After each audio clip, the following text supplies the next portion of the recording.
can say is, what the hell happened tonight? This is unbelievable. We have ourselves a series, ladies and gentlemen.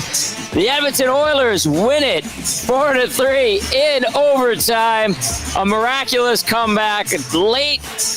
Less than 30 seconds left in the third period. Goal from Evan Bouchard. Edmonton all over the Kings in overtime and eventually convert on the power play. Leon Draisaitl plays the hero. We are tied up at 2 in this series. Welcome to the GCL Diesel Oil Stream postgame show, live on location at a raucous Canadian ice house. Everybody here was tense, Hernan, Salas. Everybody here was nervous. And when that puck went in, it just went berserk. You could see the plaza and the mosh pit go crazy.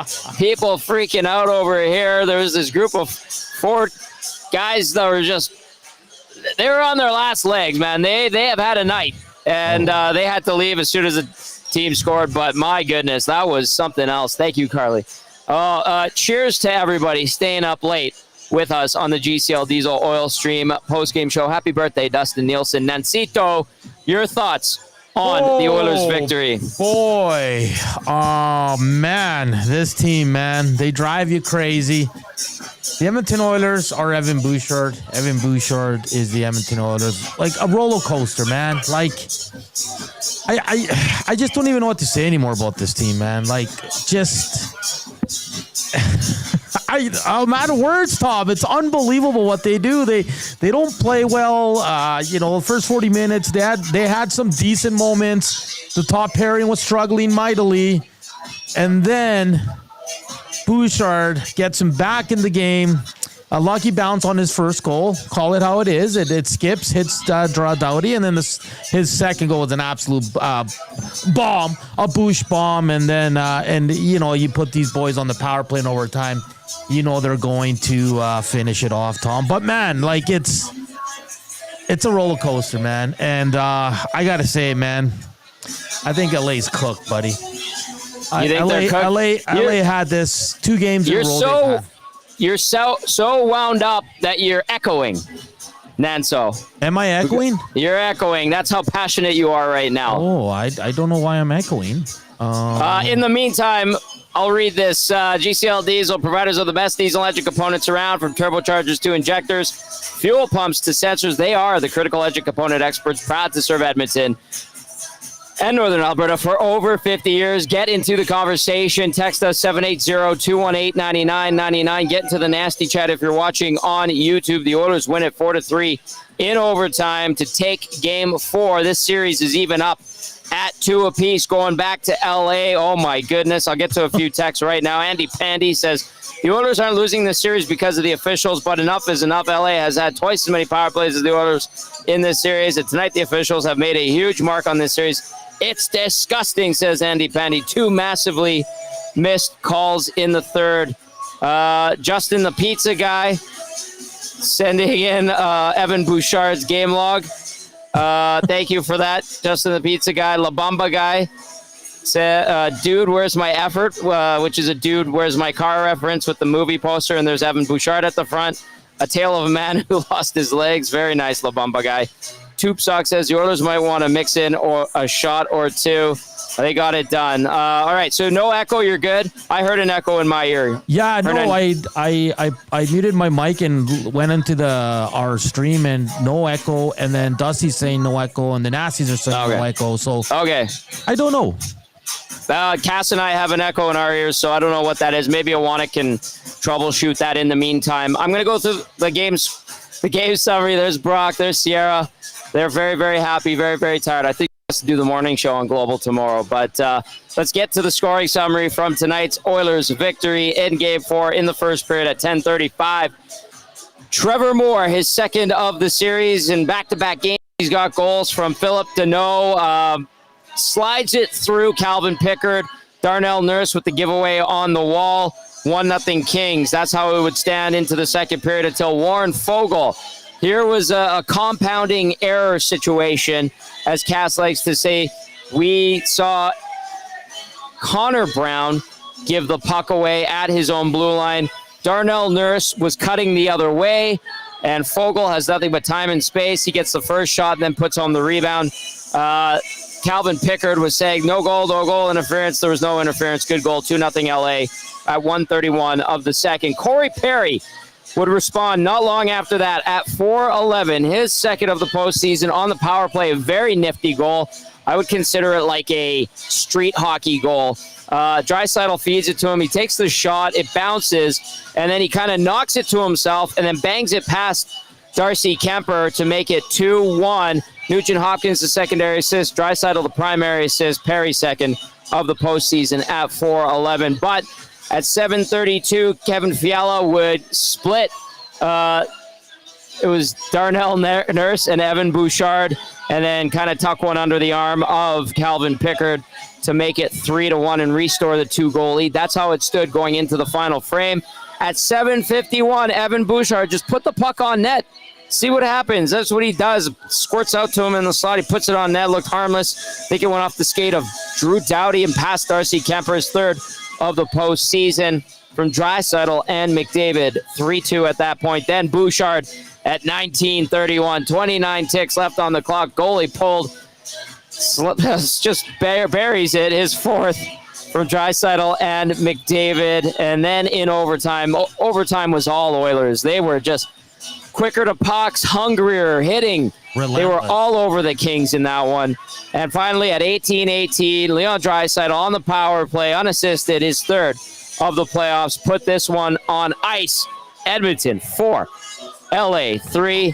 This series tied at 2. Shots on goal, 48-41 in favor of the Oil. Faceoffs, 54.1% to 45.9% in favor of the Kings. I don't know how many times Oilers players got thrown out of the faceoff dot. It was absolutely insane. Power play 2 for 3 tonight. The PK finally shows up. 3 for 3. About damn time. Hits 53-44 in favor of the Oilers. Block shots 32 for LA, 12 for Edmonton. Giveaways 17 for the Oil, 12 for the Kings. Takeaways officially 6 for Edmonton to 4 for LA. 4-3 is your final in overtime. Leon Draisaitl, the hero. They get the job done. It is a brand new series, Tommy, going back to LA. Yes, Hernan, go ahead. I don't know if you saw it. The cast is ready to go as well. I just want to say this.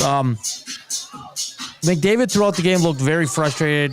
That's probably the most I've ever seen him shake his head. But when they scored the winning goal, I don't think I've seen him that happy. It's been a long, long time, Tom. Like, seriously. Like, he skated down to Pickard and, like, yelled in his face. Like, this guy knows they're rolling now. Like, This guy knows this win. Like I said, I think LA's cooked, man. They've blown 3 games. They blew the lead in the third period in 3 games. They were only able to salvage 1. Tommy, man, this is huge, man. Absolutely huge. Okay, as we welcome in Cass, I'm going to get to this one.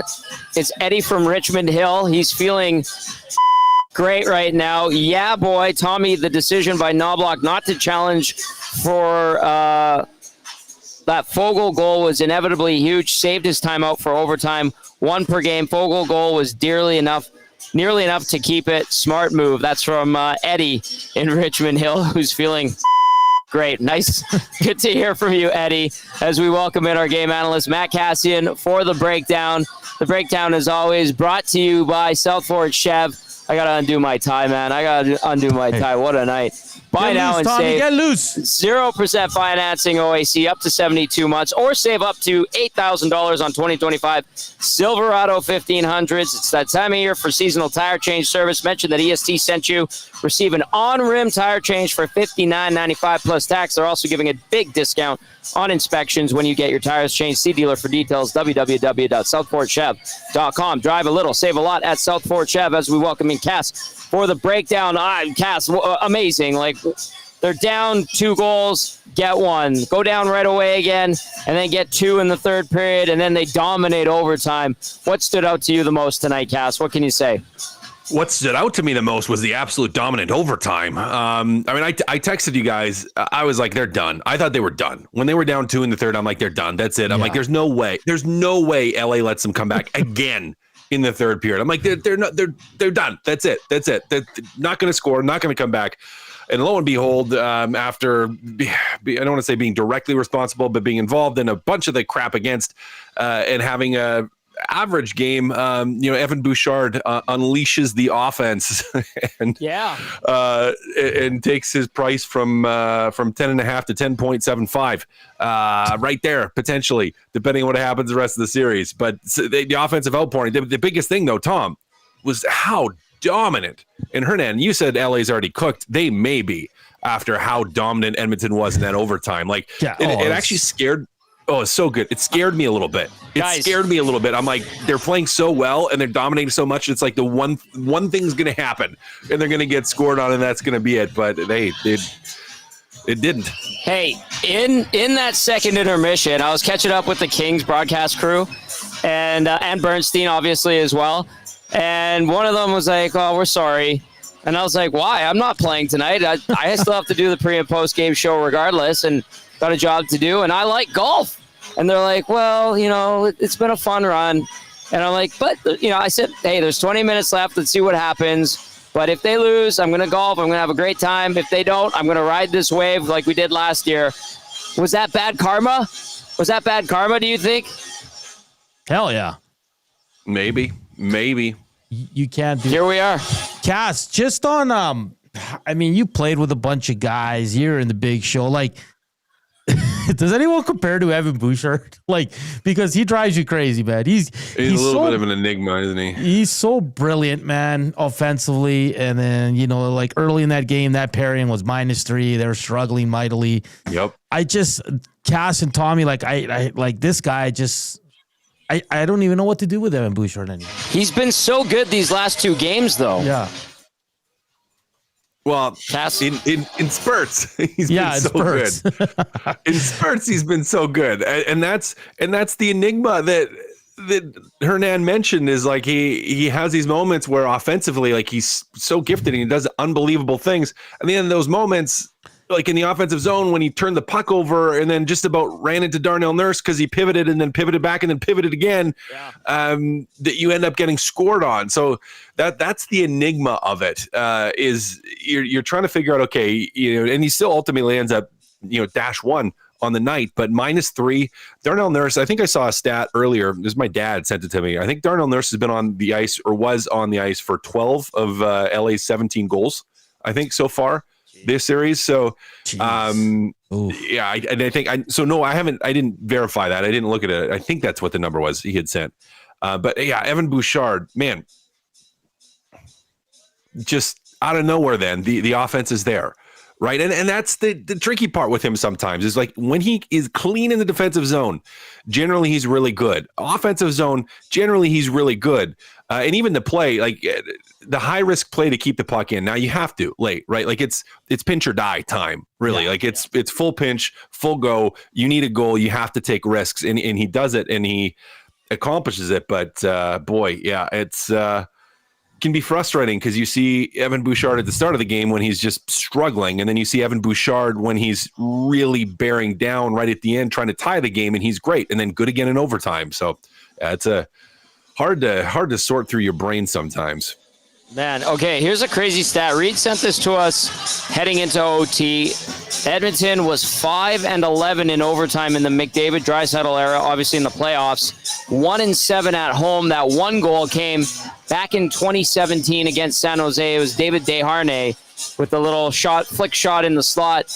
Now 2-7 at home, 6-11 overall in overtime in the postseason. That's crazy. And it just seemed like in that OT, guys, that there was just the will to win was outstanding, and they weren't going to have it any other way. Even defensively, they seemed to shut it down. So if you're an LA King right now, let's look at it from their perspective. What's going on in that room, Cass? What do you think the sentiment is? Can they recover from this? What is Jim Hiller trying to tell his group?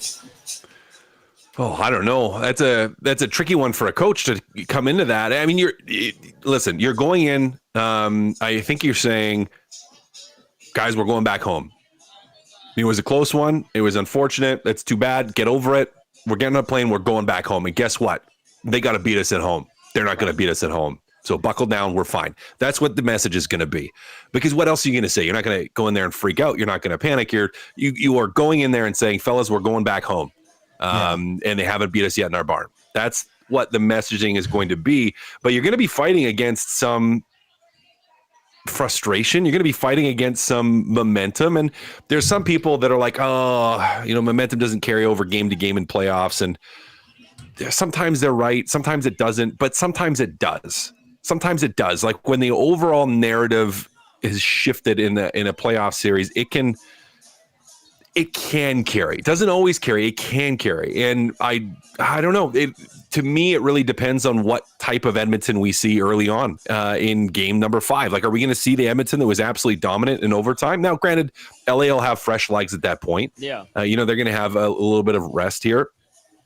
But if you can carry that momentum in, I think that doubt, and we talked about that doubt those first 2 games in the series, about instilling some doubt in the LA Kings, and they just weren't able to do it ultimately. And I think here they were. And what's kind of disappointing, I'm all over the place here, but to me, not about this win. This win is terrific, but I go back to that game 1 and putting McDavid's line on the ice after they had just scored a tie and how tired they were instead of carrying all that juice into overtime. And I'm like, that's what you would have had in game 1. Right. And by the way, guys, I don't know if you noticed, but he didn't do that after they tied the game this time with 45 seconds left. Lesson learned.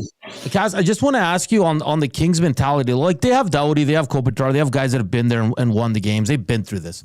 But, like, what's the mentality for them? Because, Cass, like, outside of game 2, they've given up the lead in every game. Like, they can't lock it down. And I kind of like their strategy, guys, because they don't sit back. They're still attacking.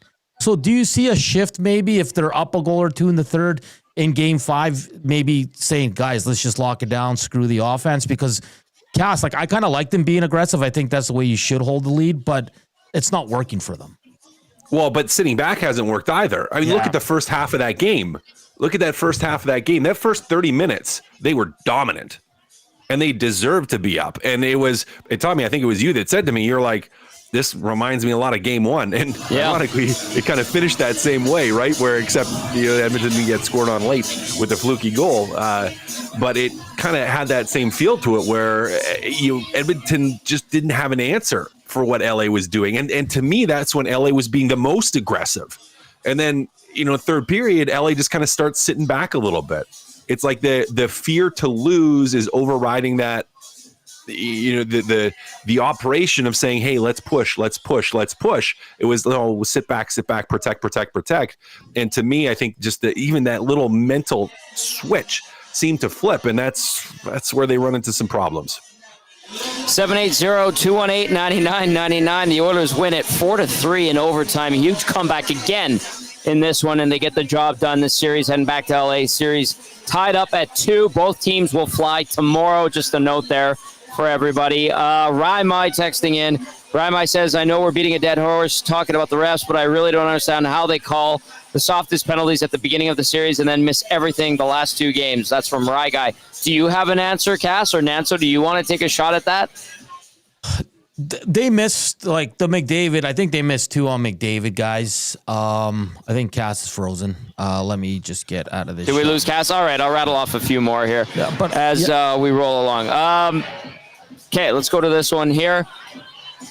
From Mike in Calgary says, guys, they dominated overtime. Not going to lie, I was more nervous in this game than any other in the finals. That's a huge win. Cheers. Thanks, Mike from Calgary. Yes, I've got the schooner going. I need a libation, too, after that one. My goodness.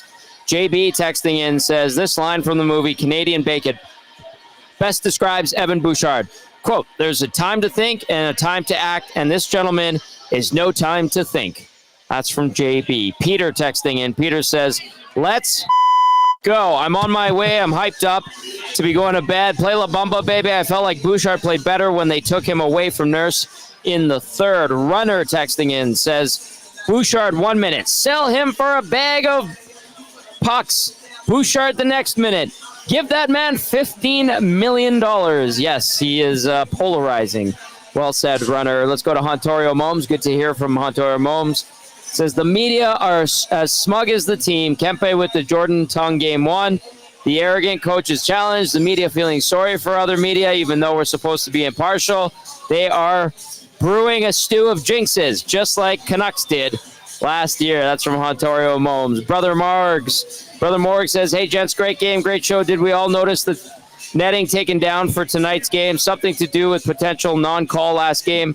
That's from Brother Morgs. What netting? What am I missing on the netting? Nanso? No idea. No idea. Let me look into it. All right. Do we have Cass or no? Yes, he's back. Cass, All right. Do we have Cass? Yeah, he should. He's on. I see him. He's on camera. Unless he's frozen again. I think he's frozen again, Hernan. Yeah, okay.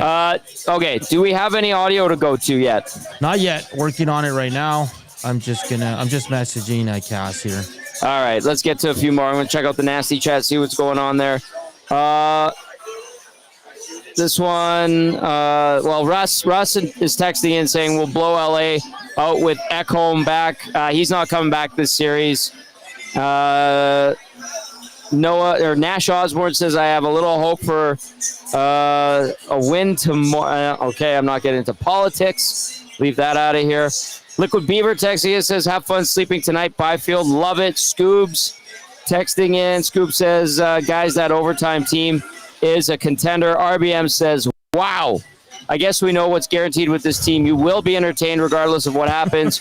With that said, the Kings will definitely be much better on Tuesday than they were in OT. If the Oil don't come out and stop being Santa Claus, it's not going to matter at all that they took both of these games at home, in my opinion. Yes, the Kings blew leads, but they've also followed those games up with very good performances. The Oil will have to bring their best game of the series in Game 5. Get on it. Cass, do we have you back now? No, he's reconnecting as we speak. So he's reconnecting. For him. All right. Just on that text, I think Tom, for the most part, LA's been the better team. Let's not kid ourselves here. The Oilers have shown up in the third periods and in the last game in the first period, sure. But I think LA and I the Oilers and I know a lot of people say momentum. It changes every game, and I agree with that as well. But at the same time, Tom, I think the Oilers have found something here, man. Their special teams is coming together. The goaltending, you're getting the save. The power play's working. You're getting, goals from, just not the two big dogs. So I think LA has shown what they are. They're a really good team. But Tom, the Oilers have yet to play even close to a 60-minute game. Imagine when they do, Tom. Imagine when they do. And the overtime was dominant. That's the best we've seen the Oilers this series. That is the best. They were all over LA, the hustle, the speed, the determination. It was quite frankly refreshing to see. Yes. Seriously. I was quite surprised pleasantly by how dogged their determination was in overtime to manage to scrape a claw, and they get the power play and they convert. But it came from hard work. I didn't love that call. But whatever, they did enough to get that call, and they took advantage. So good on them. Let's go back to Eddie in Richmond Hill. Says, I meant early enough, but the point still stands. Smart to keep the timeout. Kept the big boys fresh in OT. Love the show listening. And as always, last one, who knew that the Perry re-signing would be their best move of the offseason? Certainly not me. I didn't like the dollar amount. But outside of Leon, Perry has played up to and exceeded his contract. Huge in a must-win game, massive goal, and huge net presence on the winner. That is Eddie from Richmond Hill, who's feeling good right now. All right, Cass is back. Do we have Cass? Cass, you're good? I think so. I hope so. There, yes, you're back. I had to go to my... I went to the backup computer because I don't know if it's the internet or the computer. Something's giving me issues and has been all week. So I apologize for the technical difficulties, but we're back at least for now. We got you, Cass. All right, Tommy, let's go with this then. Okay. That last text, Corey Perry, boys. Corey Perry has been absolutely fantastic. What a player. And we lost Cass again. We lost Cass. Internet, yeah. But Tommy, this guy, the texture's right. When they signed him, we were all like, there was probably other guys you could have won. And none of us saw him have the season he did. He was one of the most consistent players throughout the season. But in the playoffs, Tom, when you're replacing Hyman on that line, it's because you're doing something just great. And I, for one, as an older guy too, Tommy, I appreciate what Corey Perry does out there. He's an absolute beast. Now, I'll ask you this, Tom. Did you think LA should have challenged the high stick? Because it was close on his on the goal. Yeah. No, I thought he made a great play. And I think he hit it with his blade from the angle I saw, and he knocked it down. That's why I called it a street hockey type of goal. I thought that was a good goal. I don't think that was anything worth challenging for sure. So, no, I don't think he had if he challenged, he didn't have a case. I would say that the Corey Perry goal.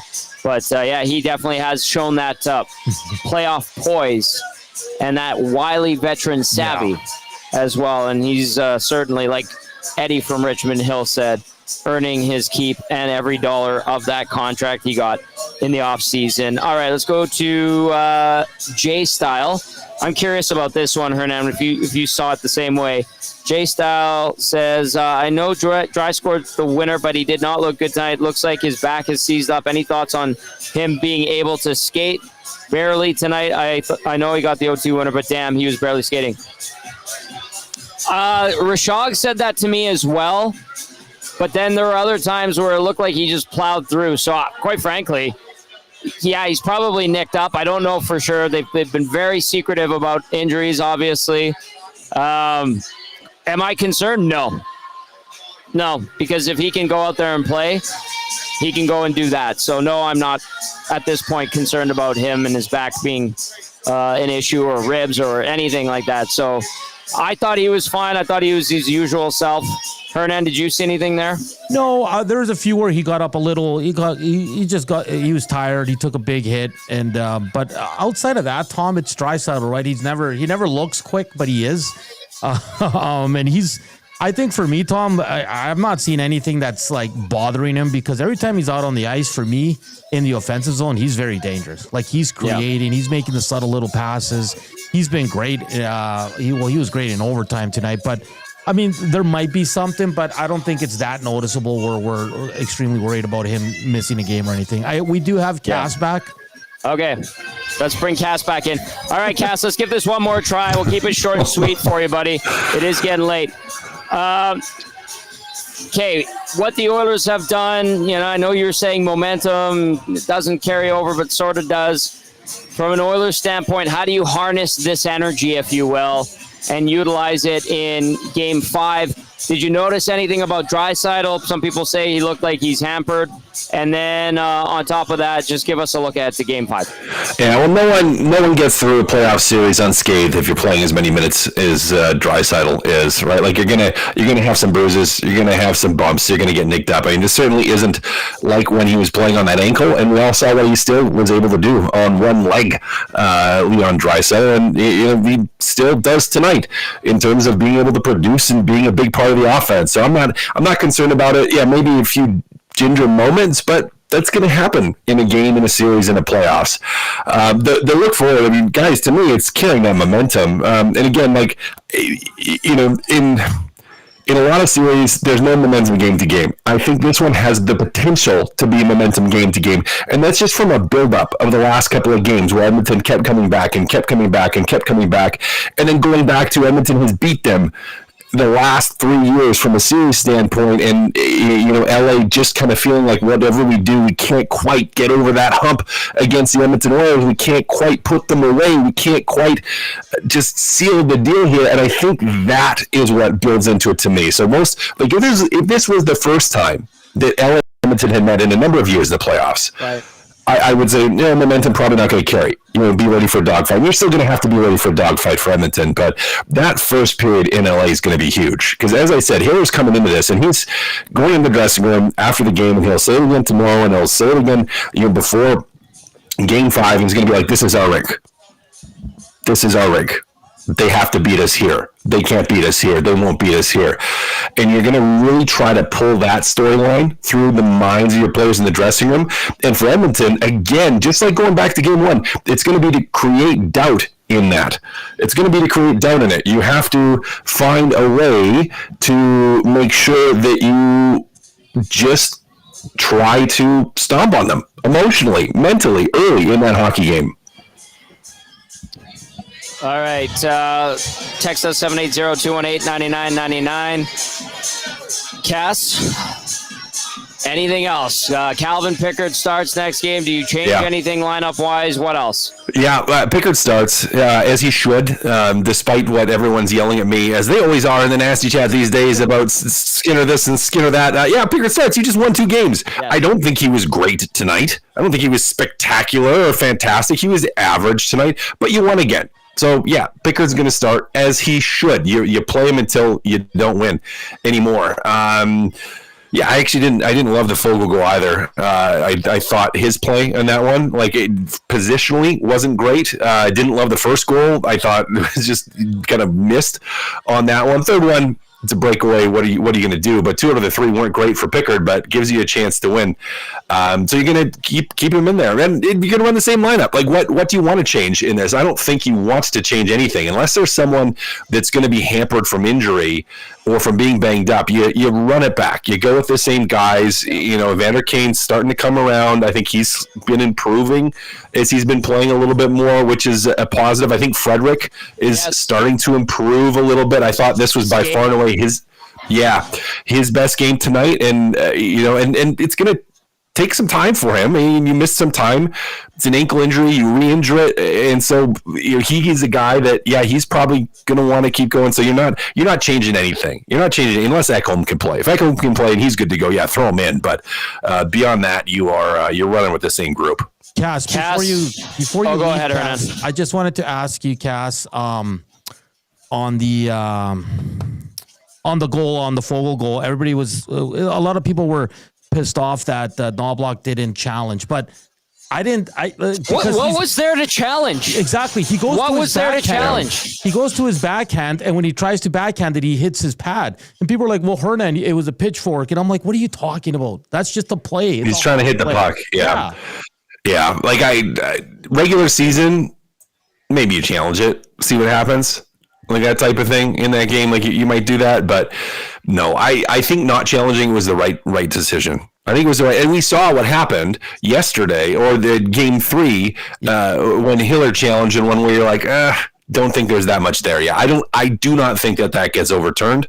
If the call on the ice was goalie interference, maybe as LA you couldn't challenge. I don't there wasn't enough there for me, guys. Agree wholeheartedly. All right, buddy, you struggled through with some technical difficulties. You made it work. That's a second effort like the Oilers in overtime. And in the end, you are clutch and get the win, just like the orange and blue. Get some rest, big boy. We will talk to you on Tuesday. Sounds good, fellas. I'll call my internet provider and yell at them, and then maybe call whoever made this computer and yell at them too. But we'll get it figured out. We'll get it figured out, buddy. Good job. There is Matt Kassian, our game analyst, with the breakdown brought to you as always by South Fort Chev. Drive a little, save a lot at South Fort Chev. We're going to get to the turning point of the game, brought to you by Advantage Sport Medicine and Physiotherapy. At Advantage Sport Medicine and Physiotherapy, we treat you like the pros. Our multidisciplinary team includes sport medicine physicians, along with highly skilled physiotherapists, strength and conditioning coaches, and massage therapists. If you have a nagging pain you'd like to see go away, book your consultation today at www.advantagesportmed.ca. The turning point of the game came late. It was exciting, and I think it helped carry the Oilers into overtime. It's going to be Evan Bouchard, his second goal of the night. Bouchard, 4th of the postseason, 2nd of the period as well. That one coming at 19:31. The Oilers were pressing. He helps dig them out of that 2-goal deficit, and then I thought he was good for the majority. He made more good plays than bad plays tonight. I know he's frustrating. I didn't like him on that Fiala goal at all. So Evan Bouchard scoring that goal at 19:31 of the third period to set things to overtime. That's going to be your Advantage Sport Med and Physiotherapy turning point of the game. Keep those texts coming in, 780-218-9999. Get into the nasty chat as well. Tom Gazzola, Hernan, Salas with you. Reid Wilkins will be stopping by after he finishes working the post-game pressers. We'll get to a lot of your thoughts, and we're going to go inside the Oilers locker room. Hernan, who do we have first? Let's go to the captain, Conor McDavid. We haven't heard much from him post-game here, so let's hear from Mr. Conor McDavid. Overtime for you guys, just how we give up. We got a strong belief in here. got a strong belief that we're never out. You know, people doubting us, putting ourselves in bad spots, but we're working. We're digging our way out, trying to find ways to win games, and obviously we found a way tonight. Not the recipe to success, but proud of everyone how we found a way tonight. Anything different you did, because you didn't generate much offense through 40 minutes, but then a lot in the last close to 40. What changed? Yeah, they're relying heavily on 4D and kind of 9 forwards, and it's tough. Not to say that we're not playing big minutes too, but I thought we just wore them down. They like to absorb pressure. That can be taxing at times, and I thought you saw that tonight. Just kind of wear them down, through the second half of that game, and just stuck with it. A couple huge plays. Bouch keeps that puck in, and he scores the goal. Obviously, Leo doing his thing. It was a fun win. Are we sensing this is starting to become a war of attrition, and that you guys can wear them down with 7 games? I think that's what every team's trying to do in a series, is it not? You're trying to wear the other group down. They're trying to wear us down. I think maybe we're using more guys than they are, which is a positive. Yeah. Where does a playoff savvy come in now? You guys have been here before. This is not your first rodeo. Like, just being able to, knowing that, not panicking in these situations, and knowing that you have the team to come back. Well, knowing that things change, understanding that things change. We could have easily gone out there and mailed it in and headed to LA and try to dig our way out, but I thought everyone just dug in. I'm sure there's lots of people doubting us still, but we like it that way. A lot of people counting us out, but we're fighting. We're fighting to beat a good team. They're a great team. They really are, and we're fighting. Connor, I know that overtime obviously is going to bring something out in everybody, but there's this sense of urgency that you guys get in your game, and even late in that third period. Is there a way to bottle some of that and try and start with it earlier? Is that easier said than done? Certainly. You'd like to. I felt like they never really had a look. It was just a matter of time. You'd love to play a full 60 minutes that way. You'd love to play the first period that way. Ultimately, it's not how things go. I would like to have a better start. Obviously, don't want to have to keep digging ourselves out of, 2, 3, 4 goal leads. But it's good that we've shown them that we can. We're a tough group to close out in games. We got some good players that make plays coming down the stretch. Connor, if they say that the series doesn't start until the road team wins a game, is there a way to take what happened tonight, the way you guys played tonight, and turn it into a road win there? Can you win in that building the same way you just won 2 here? We believe we can win in any building. That building, whatever building, we believe we can win. Go in every night thinking we can win. There's definitely things we can take from tonight to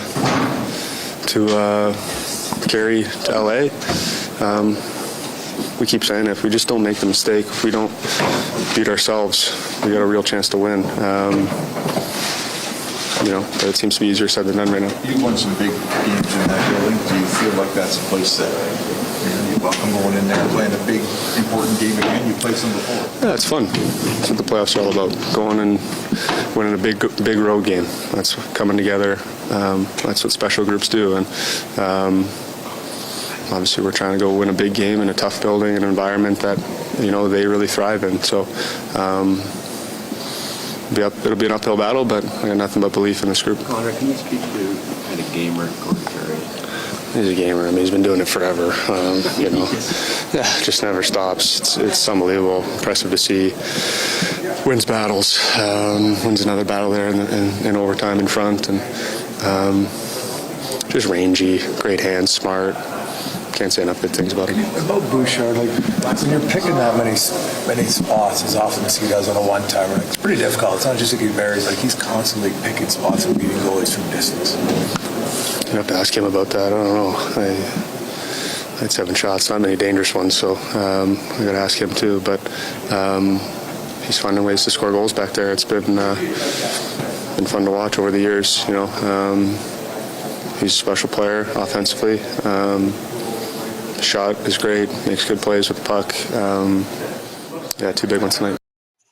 All right, there's Conor McDavid. A couple of assists tonight for McDavid. +1, 20-47 time on ice with a couple penalty minutes. And, he did have 7 shots like you was talking about. Also a hit, 2 giveaways, 60% tonight on the dot. Reid Wilkins joining us here at the Canadian Ice House as the Oilers win it 4-3 in overtime and send this series back to Los Angeles, even up at 2. You can text us 780-218-9999. You can also get into the chat if you're watching on YouTube. We've got a good number of people watching right now. I'm sure we've got lots listening on their way back to from the rink. Reid, you heard McDavid there saying like they've got a lot of fight left in them. They're tough to close out. That's good to see. What else stood out to you about this Oilers team tonight? Well, I think first of all I want to acknowledge that but I'm going to start talking about the Kings, but I'm going to make it about the Oilers. Okay. The Los Angeles Kings played awesome for 59.5 minutes. Right. I mean, they played exactly the way they want to play. They were quicker on pucks. They were more physical. They were smarter. I didn't think that they were. Really? Yeah. I thought they played great. Okay. Like I thought full marks for their 3-1 lead. And I was thinking, all right, well, this is the concern. When the LA Kings are at or near their potential, can the Oilers beat it? Now, in the third, they didn't try to attack as much. Right, they sat back again. But I still thought they were comfortable. I still thought that's what they wanted to do. Now, the Oilers got a bounce. The first Bouchard goal was a bounce. Lucky bounce, yeah. Kind of like reminded me of the no goal. You know, the shots didn't go where he wanted it to go. He didn't get the shot he wanted. Yep. The nose floated in. That hit a leg and went in. Now, but here's what I will say about the Oilers, and this is what I said about before the series and why I picked the Oilers to win the series. Despite all the Kings' great defensive stats and all of Kemper's great stats, it is the job of the high-end offensive players to figure out great defending and great goaltending.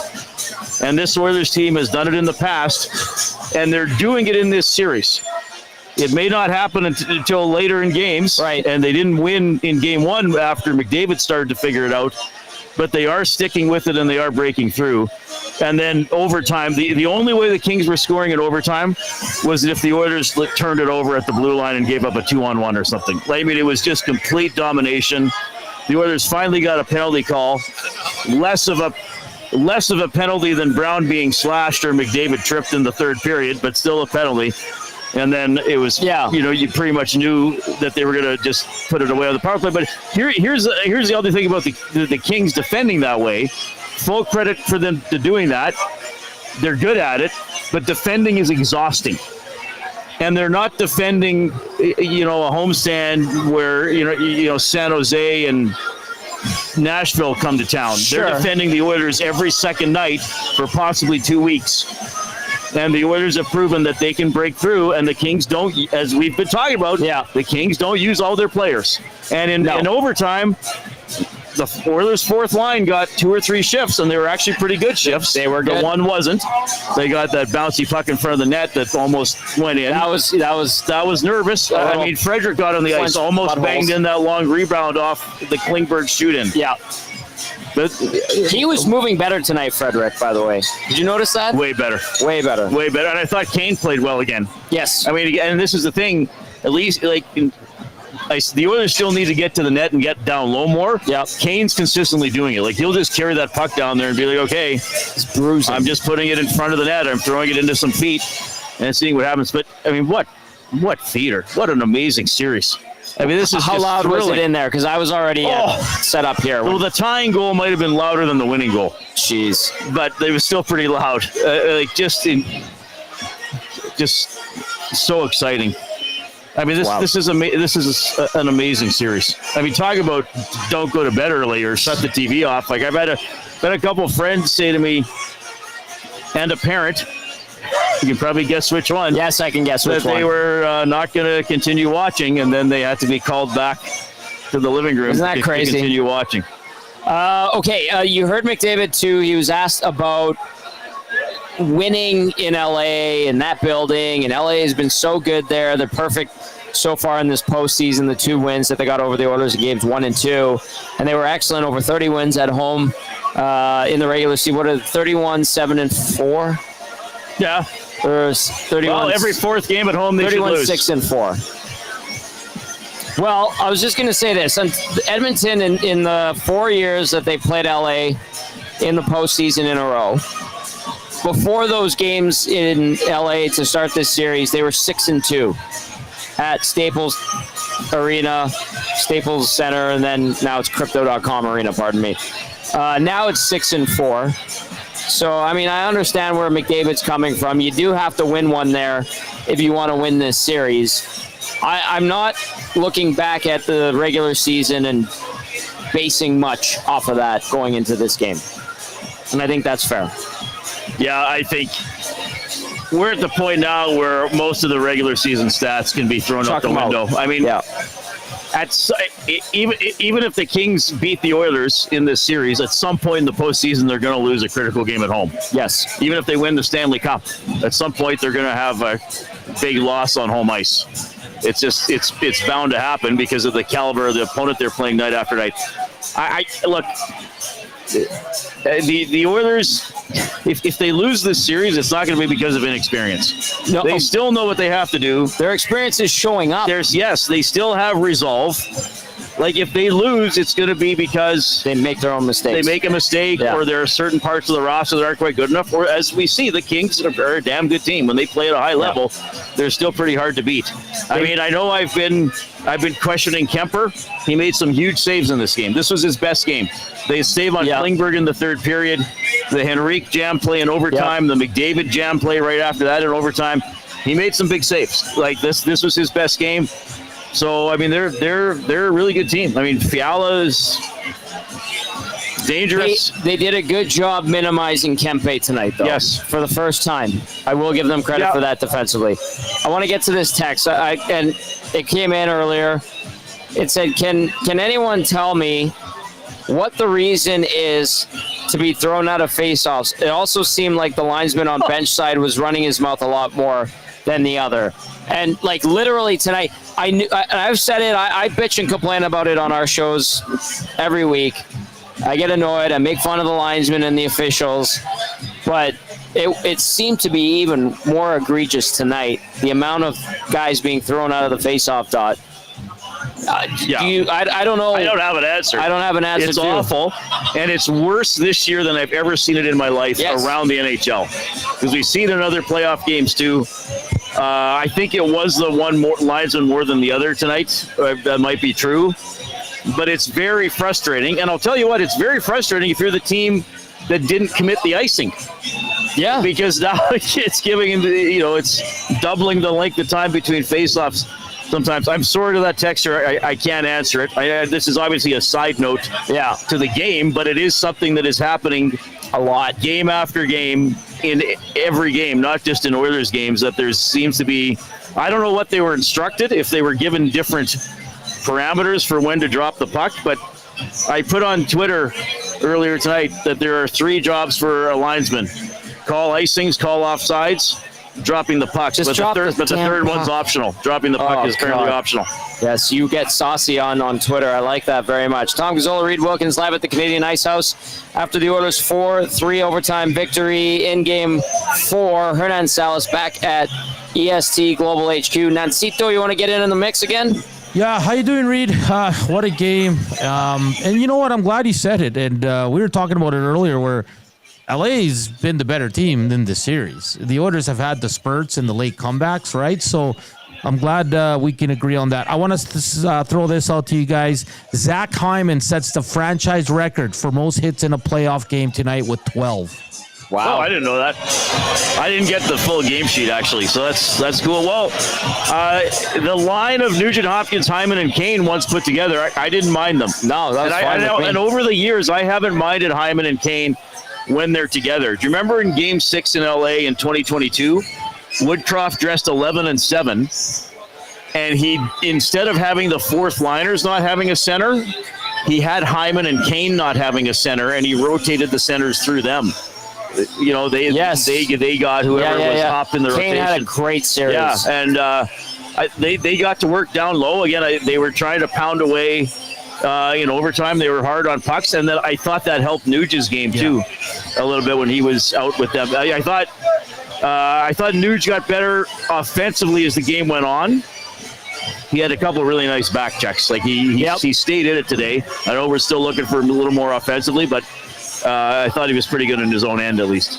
Okay, one more for you guys. Some trivia. Evan Bouchard is the 4th defenseman in NHL history with back-to-back multiple games in the playoffs. Can you name the other 3? Bobby Orr. No. Phil Housley. No. Brian One Leach. guy had a hardest slap shot for a while back in the day. Doug Wilson. No. Al Iafrate. Yes. That's Al one. McInnes. No. He played for the LA Kings. It is Larry Robinson. And now he's in management. Rob Blake. And then the Saw other him one, tonight. Then the other Doug one Harvey. is Dennis Potvin. Potvin, Dennis Potvin, outstanding player. Those are all great defensemen, especially Phil Housley. Why do you like Housley so much? Because for some reason the other night, I think last night, I watched the Winnipeg Jets versus the Edmonton Oilers from late season 1993, and Phil Housley was on that team. Oh, nice. Having a tremendous year. I love the old Hockey Night in Canada music and intros and stuff like that. So that's great. I go down a rabbit hole with those. All right, keep those texts coming in 780-218-9999. We're rolling along. We're gonna stop this party. We're gonna keep it going as long as we can. The Oilers a big win in Game 4. This series is I can't believe I'm saying this. This series is tied 2-2 going back to LA. Let's go to Al. Al texts in, says, "Hey Tommy and the guys, this game gave me a heart attack. You and many others, Al. You and many others. Also, 22-23, Jack Campbell, 36 games played, .888 save percentage, deemed by Edmonton media as unplayable. Skinner's career playoffs, 37 games played, .889 save percentage. I'd love to know from your perspective why the different viewpoints on the players. They have the exact same numbers." Yes, I'll tell you why, Al, because Jack Campbell would let in terrible goals all game long. Stu Skinner, for the most part, until this year, really, made some clutch saves. Now he hasn't this year. He's had a bad year. I think he instills more confidence in his group than Jack Campbell ever did. So I mean, Jack Campbell lost his game, man. He completely lost his game, and he's a veteran guy, and he struggled with confidence for years and years and years, and you could see that start to compound on him and affect him. Stu Skinner is on the rise. Obviously, not a great season this year, but I think those numbers you can throw out. What do you say to that, Reid? Well, I don't remember ever saying Jack Campbell was unplayable myself. We certainly had to talk about how he wasn't playing great at times. I actually would have kept playing him in that series when he thought he was backstopped. fluky in that one game he played. I didn't think he was that good. I thought he was shaky. Oh, fair enough. And got lucky. That's just my take on it. Yeah, I don't even understand that text for the most part. Well, Al likes to crunch numbers. That's cool, but I mean, he's situational going so far out of their way to Skinner this, Campbell this media person said this media person said that. Like, okay, and there is a difference because Skinner's younger and was drafted by the team, so they're going to try to hang on to him and develop him for longer. Yeah, then they just cut bait on Campbell. I mean, I'm not going to go into it. There's more to the story. It's not fit for air, so I'm just going to leave it there. Not worth it. Good question, though, Al. Stu has potential. Jack was on the decline. Great guy, though. This text, I love these guys. I see them when I go into the rink most nights here in Edmonton. We've got a series now, dickheads. Oh, do you know those? Who's writing that in? They'll be ripping a heater before they go in for the game, and they'll be like, "Have a good game, dickhead." And I'll be like, "Thanks, dickheads." So we appreciate that. Brother Morgs says, Podkolzin played amazing, excellent effort and hits. That's from Brother Morgs. I like Podkolzin. Yeah, he worked tonight. hard. He worked hard again. Yeah. I mean, again, you'd love if he scored a little more often, but he's bottom six. He worked pretty hard. Conroe, Texas says, Jobu gets us the win. He's got a Jobu doll. You remember Jobu from Major League? Yes, I do. Very good. He had a Jobu picture and doll on his Oilers jacket. Very nice, Conroe, Texas. Jobu helped the Oilers win tonight. All right, we're going to go back inside the Oilers locker room. Who do we have? Corey Perry, Hernan? Yeah, we have the wily old vet. Good old Corey. Let's go to him. All right. Here he is. They're never out of this game. You know, Connor was talking about a lot of people counting guys out. Just thought on the resiliency of this group. Well, that's what this team is. Nothing's ever easy, and we keep battling, we keep pushing, and we found a way to tie the game, and then then found a way to end it in overtime. And big guys make big plays at right times.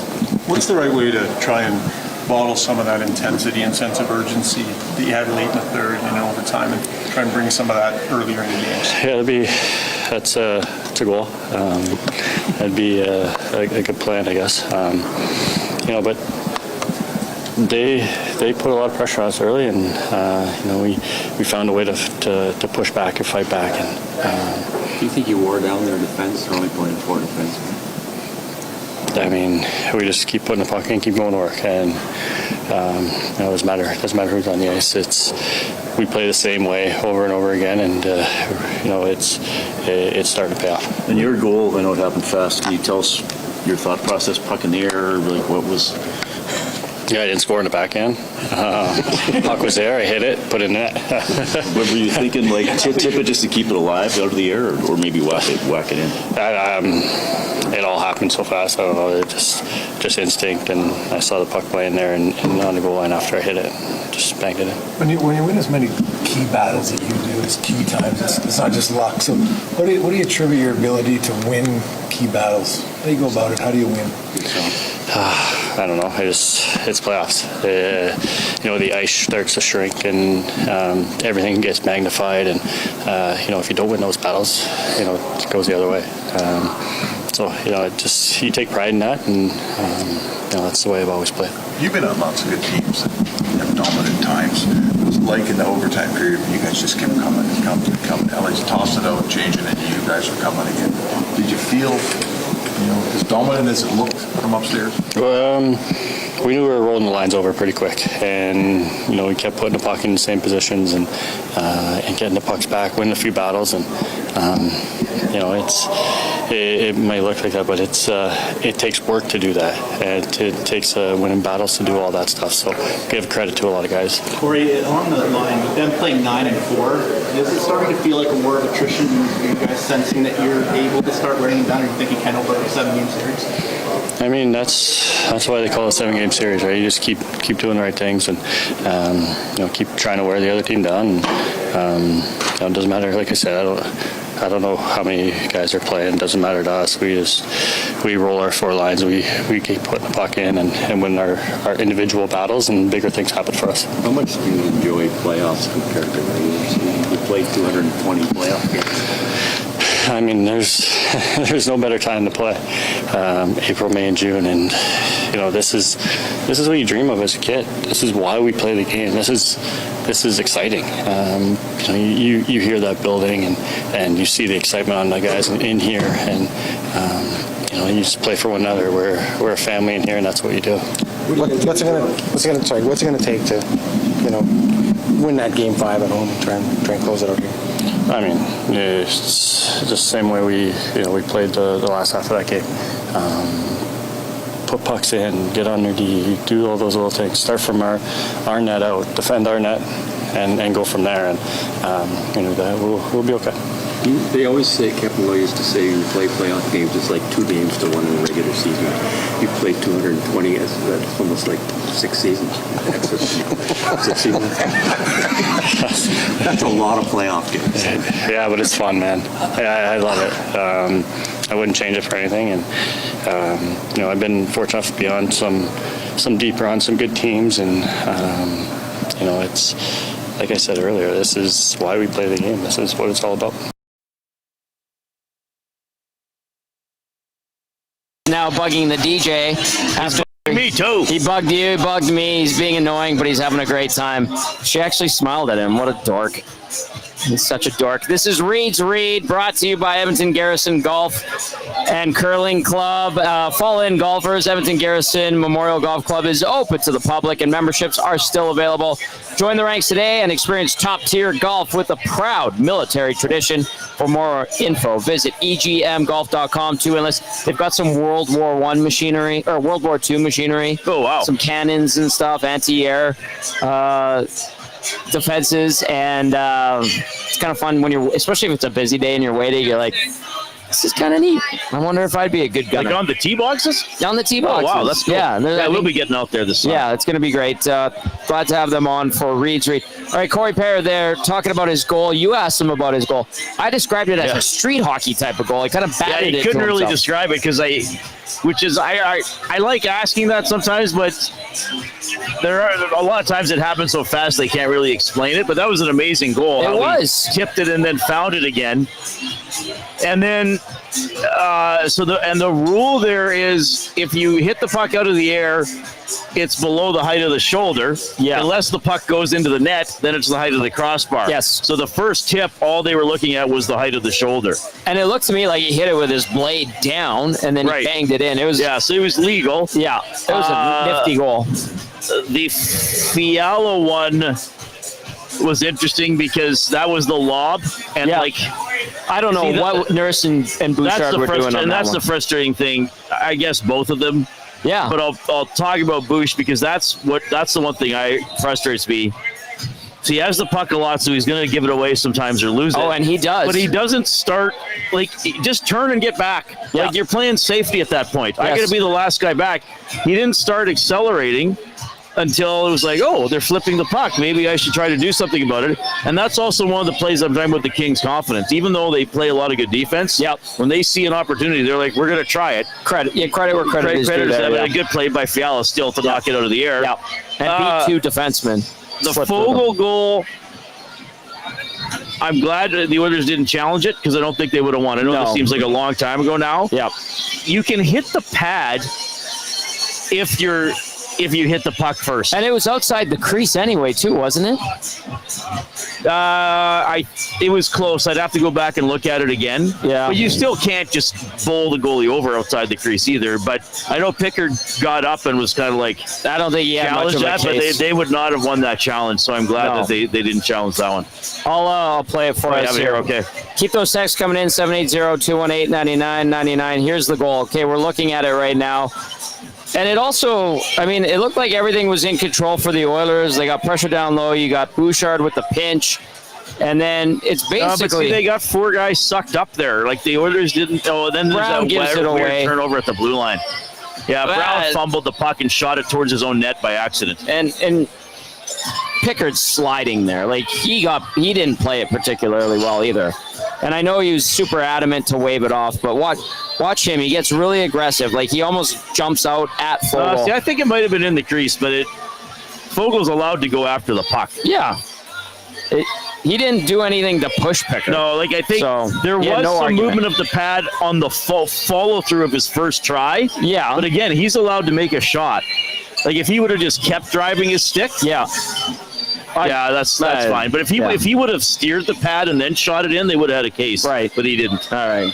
I'm glad we got to the bottom of that one and watched it again a couple times. Hernan, you got anything for us? Yeah, I'm currently working on it. I'm looking for it, but it seems like Jim Hiller's post game was pretty spicy. Dennis Bernstein's already made a comment. Dusty made a comment in the nasty chat that he's a wild man or something like that. So let's see what Bernstein said here. Yeah, I can't find it on their site, on YouTube, or on Twitter right now. So I'll continue to look, and if I get it in time, boys, maybe we'll run some of it. But yeah, it seems he was pretty spicy in his post game comments. I didn't get to see it today. I saw him flailing his hands. They had it up here on the multitude and huge screens that they have inside the ice house. But Bernstein said, for those that watch the LA post-game press conference, are you not entertained? So he's a confident man. I'm kind of curious. He's a confident man. And let's see what Birthday Boy said. Dustin had something to say about it. Dusty tweeted. Oh, I can't find it. What do you got, Dusty? What do you got? Oh, so many tweets, man. So many tweets. I'm not seeing it. Anyway, hopefully He just said Hiller is nuts. Hiller is nuts. Well, it could be about anything. Yeah. Good point.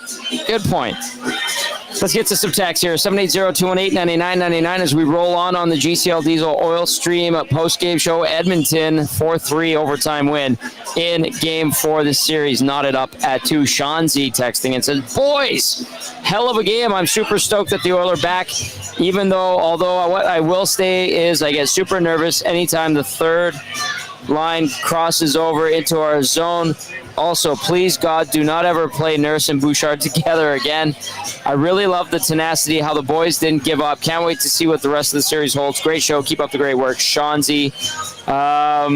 I'm also nervous, quite frankly, when Wallman and Bouchard are on the ice together. I thought Wallman was going to throw a pizza to somebody, but he didn't, especially in overtime. He actually made some smart plays and some good reads when he decided to pinch in a few little occasions there. Ooh, Klingberg, yeah. Yep. Those two, I was like, oh, okay, but they got through it. Adam from Lloyd. All right, let's go to Adam from Lloyd. Says, hey, boys, Hiller visibly pissed and barking back at DB post-game. Wow. I find that kind of funny after his comments to you at the rink when it looked like Kings were going to win. It wasn't DB who made that comment because there was some King. We were talking in the second intermission. I was having some nachos, but I was with some Kings media, and one of them said sorry to me. Like, this isn't going to be a long run. And I was like, I don't care. Like I'll cover the team. I got to cover the team regardless, win or lose. I like golfing. If they lose, I'll golf. Like, I'll be okay. Yeah, we're not on the team. We're not on the team. We don't wear a number. But I was saying maybe that was some bad juju because they came back in the third and ended up winning in overtime. It wasn't Bernstein who said it. Okay, yeah. I did see a member of the Kings media who I believe would actually be employed by the team.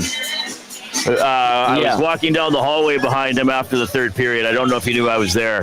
And he was cursing and pumping his fists angrily, like by his hips and stuff. Really? Yes. Oh, damn. Okay. But I mean, the home team broadcasters are somewhat different. Yeah.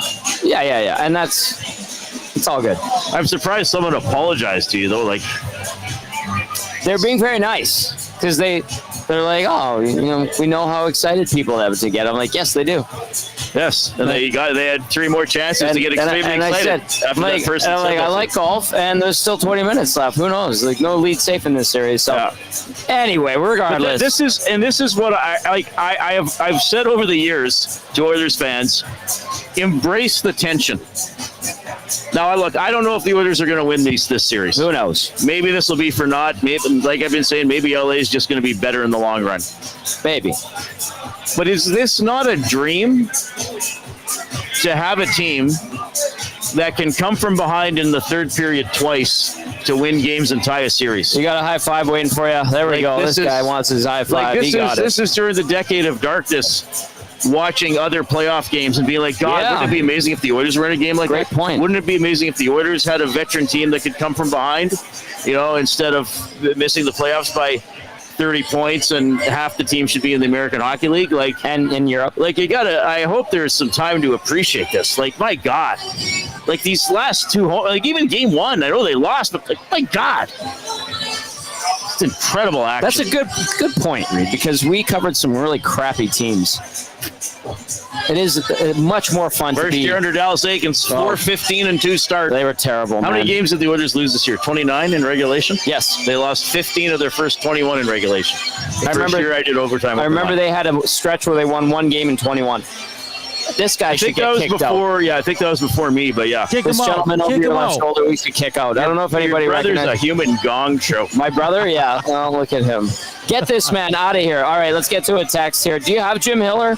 Hernan? No, I can't find it, man. Okay, don't worry about it. If you can find it, great. If you don't, that's fine. I'll continue to look. Let's get to Food Coma Drew. What a name. Oh, my goodness. Hernan, Tommy, and Reid, how about that physical play by Hyman on Bouchard's tying goal? That's 2 games in a row with a clutch body check leading to a solid outcome. Thank you for the text, Food Coma Drew. Yes, good to acknowledge that. I think that they've been a lot tougher down low. Tonight especially. Thought they were very strong. The Oilers in general, Hyman included, obviously, down low.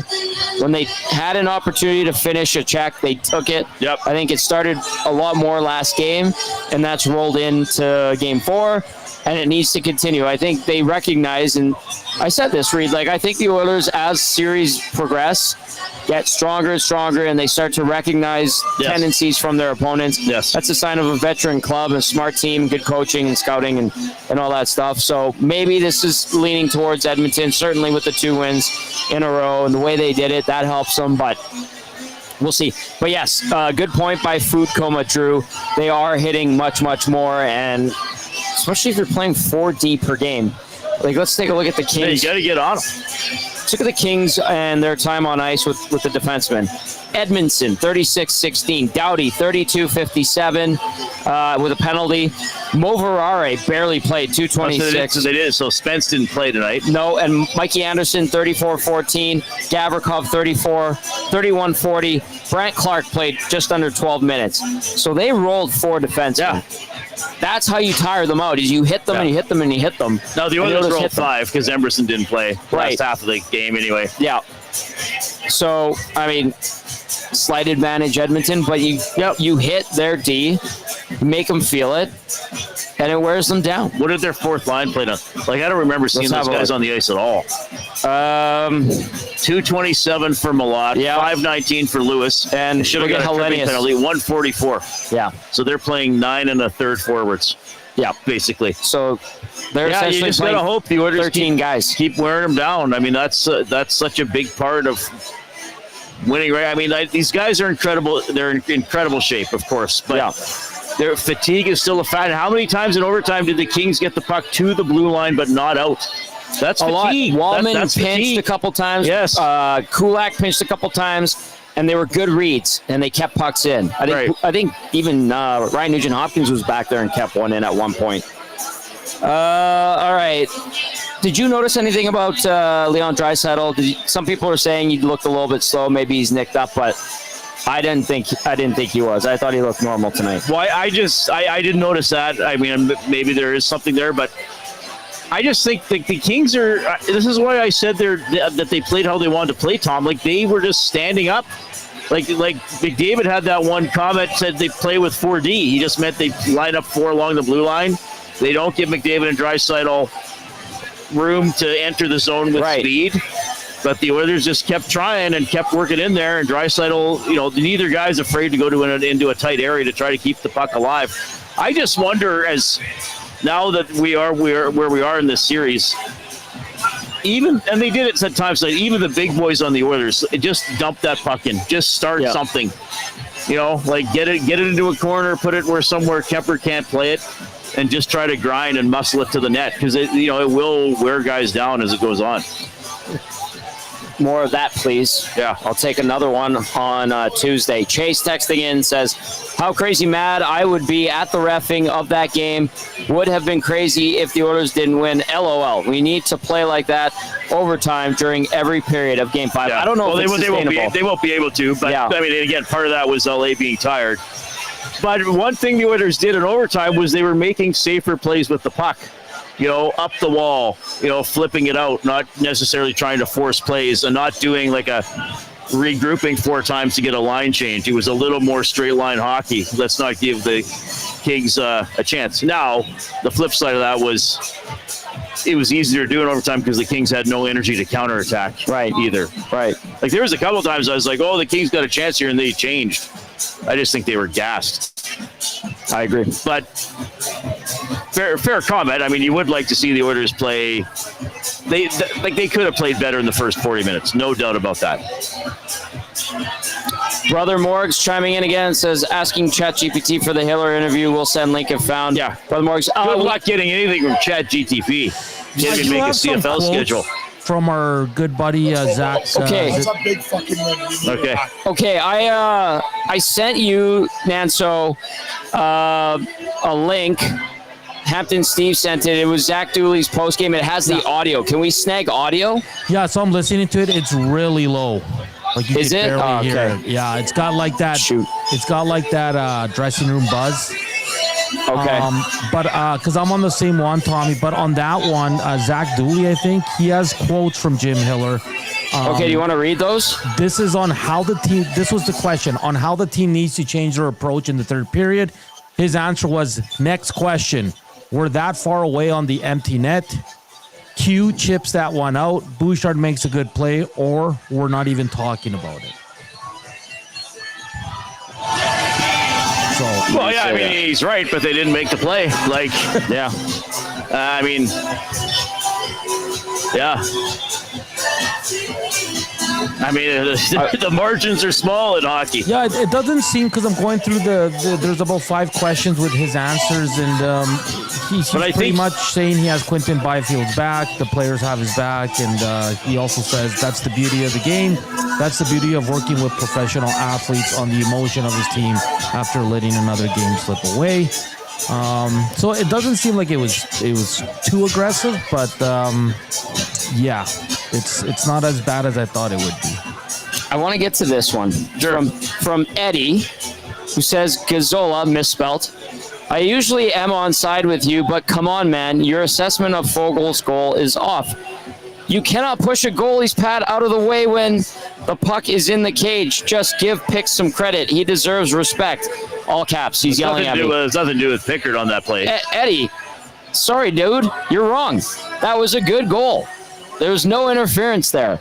And Eddie, all you do is complain about stuff we say. We can see your chat history. I just want to let you know we have the receipts. So you're not usually on my side. I see you complaining, spelling my name wrong.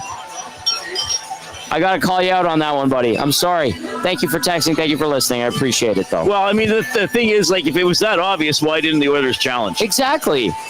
So, I mean, yeah, I mean, we explained it already. Yeah. Why it counted and why the Oilers didn't challenge. Eddie says, Glaze picks where it's due. He's winning them games. He's making saves when they need saves. He's going to start game 5. He played well. He held it. He held it to 3 when he had to hold it to 3. I mean, you know, the first goal, 5-hole doesn't look great, but shooters also shoot there. They shoot between the heel of the stick and the right skate. Yeah. And I mean, McDavid shoots there all the time, so it was also a good shot. I mean, the bottom, like, I'll say what I said after game 2. You give Kemper the edge because he won the first 2 games. These last 2 games, you give Pickard the edge because he was the winning goaltender. I think Hiller is very careful not to say anything public that indicates that they might be rattled by the third periods. Smart. Remember last game I said that somebody said, "Are you concerned about the third period comebacks?" And he said, "Sorry, did you ask me if we're excited?" Yes, that's right. Did you ask me if we're excited that we always have the lead in the third period? Yes. So I don't think he wants to say anything about frustration or uncertainty or folding or whatever. I think he just wants to say how close they were. He's selling it how close they were to sweeping this series, right? Yep. And the Oilers can say, well, we've tied. I mean, the Oilers could even say, well, how close are we to being up 3-1? But that's the beauty of the playoffs. It's fine margins, and like we see often in football, late game execution. You know, after the 3-minute warning in the CFL, after the 2-minute warning in the NFL, late game execution. So for the Kings, you know, Byfield didn't execute. Correct. He's a great player. Correct. He didn't execute, and then Bouchard hit his spot, and then the latest it's possible to be in a game is in overtime, and it wasn't close. No, it wasn't. Not in overtime. All right. Game 5. What do you think? Oh! Game 5. I don't know what I think yet. Yeah. I just think, I mean, the Oilers will come back with the same lineup. I like we were talking about, just try to grind it away down low. Like, go to work on the Kings defense. The Kings are going to be energized. I mean, their crowd's going to be on Pickard. Obviously, it's going to be Pickard again. Of course, they'll be doing the Pickard chant, which hopefully he'll love. First playoff overtime game for Pickard. He's only played 5 playoff. Do you think he'll smile when they chant his name and then people get mad at him? He actually might. Like, he actually might just be like, "This is great. Bring it on." Like, I think Pickard might be like, 2 years ago you were a minor league goalie, and now you're starting game 5 of a series that's 2-2. I'd smile if I were him. So but on the inside, I'd be like, "Bring it on, LA." Yep. Yeah, I just think for the Oilers, grind away down low. And if you have a shooting lane, you got to take the shot. And okay, I praise Kemper. Like, he's a good goalie, but the reason I've said that he's beatable is because I think his regular season stats are largely a product of how well the Kings defend. Yes, and I think I have evidence in this series to back this up. And as Jim Matheson said this to me, he's like, he can't catch. Like, he drops the puck a lot. It's like the frying pan. Even that lob in overtime, like, he dropped it. You know, and I know sometimes goalies drop pucks, of course, because the shots are coming in hard. But he drops a lot, and there's a couple of the rebounds. He's looking for the rebound. Like, you got to keep testing him. Now, yes, he made more great saves tonight than probably in the rest of the series combined. But grind down low and then make Kemper be a star of the game. And if he earns it, then great, he earns it. But if he can't, you're going to get 4 or 5 again. Did you notice, and have you noticed this series, that the Oilers do a lot of those little chips that bounce towards Kemper? Feels like they're doing that more than usual. And even that Kemper or the Klingberg shoot in. Yeah. And Frederick almost scored. Yes. That was a hot shot. That's knowing you're building. We'll see if that continues and if one of them catches Kemper and they can take advantage. But you got to be right on top of them after. Yep. But I have great noticed when Perry fell on him. That's what we need. That's like Perry was the only guy around the net for the first half of the game. It's wily, veteran savvy right there. Are you good to stick around for the last 5 minutes of the show? Yeah, if you want me to. I would love that very much. We're going to get to the player of the game, brought to you by Damon Bunting Real Estate. Damon Bunting, consistent top producing realtor in the greater Edmonton area for over 17 years. He's community driven and understands what it takes to make a difference in our city. Check him out, DamonBunting.com, or visit his Instagram at Damon Bunting Real Estate. The Latino Heat, please take it away. Yeah, this one's a weird one, boys. I'm looking at Evan Bouchard. He's got the 2 goals, 35 minutes, -1. That's why he's such a fascinating player. He was good, but I got to give it to Leon Draisaitl. 30 minutes, 1 goal, 3 assists, the game winner, +1, 4 shots on net, 4 hits. The big German was a beast tonight, guys, and he scores the ultimately the winner. Credit to Bouchard. He got him back in the game for sure, but the first 40 minutes weren't the best. So that's why I'm going to lean to Leon Draisaitl for the Damon Bunting player of the game for the agency. I don't think anybody's going to complain about that tonight, Hernan. I'm laughing at what Hampton Steve, he's giving us the rundown of the back and forth between Hiller and our own Dennis Bernstein. Hampton Steve says the back and forth between Hiller and DB is not captured in the text. After Hiller's response, he went at Dennis, saying that's his favorite question, and asked DB if he has any solutions he wants to propose. I'll tell you what, Dennis would have probably 5 things if he was sincerely asked. It's always now I didn't watch a lot of Jim Hiller interviews until I guess last year's playoffs and this year's playoffs. He has no shortage of confidence. It always. I mean, and I've had that happen to me very occasionally, but I have had that happen to me where a coach or a player, but what do you think? Okay, so they're frustrated in the moment. Maybe they don't like the question or they don't want to talk anymore. But it's also like, Jim, you know your job. Yeah. You know that a lot of times you're asked questions that the reporter is pretty sure what the answer is, but he needs the coach to say it. Right. Because they need the quote. Like, it's one thing, that's why you and me as guys who cover the team, it's always great if we say, oh, hey, here's what the Oilers are doing, and here's why Knobloch is doing it, right? Because then people can say, well, I don't like, why is the coach doing that? And we can say, well, you may not like what he's doing it, but here's his reason. Correct. So DB needs to ask Hiller what happened, what do you think? So, like, for him to say, maybe they just don't like each other, or he just doesn't like Dennis specifically, but for him to say, did you have any solutions? Like, that's not even relevant. Like, that's Hiller's job. Like, if Hiller wants to say, you know what, it's playoffs, I'm certainly not going to give anything away. That's one thing, but whatever. I want to hear. That, to me, that's a little crack. That's a little crack in the Kings' composure. Yes, exactly. We will see if they can gather up some composure for Game 5 Tuesday night. Oilers at Kings. Game 6 will happen May 1st here in Edmonton. We'll be back on location at the Canadian Ice House. Game 5, we're at Hudson's White Avenue. It's going to be awesome. Looking forward to that. We need to get this gentleman thrown out immediately. He might be my brother. I'm not looking at him. Don't look at him because he's been hitting on the DJ. She's very nice looking. He's been bugging us all show. Let's get him tossed out. What do you think? Yes. I think that's a great idea. Well, get a linesman to do it. We'll get a linesman to do it. Yeah, it's like a face-off. And the linesman will toss him out. Get this guy out of here. Paulie's better my ass. So what a game, Hernan. Any final thoughts from you? No, hey, we roll along. It's going to be a great week here on EST. We'll have the full coverage of this series like we always do, 6 to 6, and on game days all the way up until 8 o'clock, boys. Great job. Go home. Don't hang out with Paulie. All right, we're going to get him I'm just kidding. We're not going to get him tossed. Big thank you to everybody who listened on iHeartRadio, TuneIn Radio, FTSSportsTalk.com's audio player. To all of you who watched, thank you guys so much for staying up late with us again. The Oilers win it 4-3 in overtime. What a crazy game. This series is headed back to L.A. on Tuesday. For Reid, Wilkins, Matt Kassian, and the Latino Heat, Hernan, Salas, I'm Tom Gazzola saying, have a great night.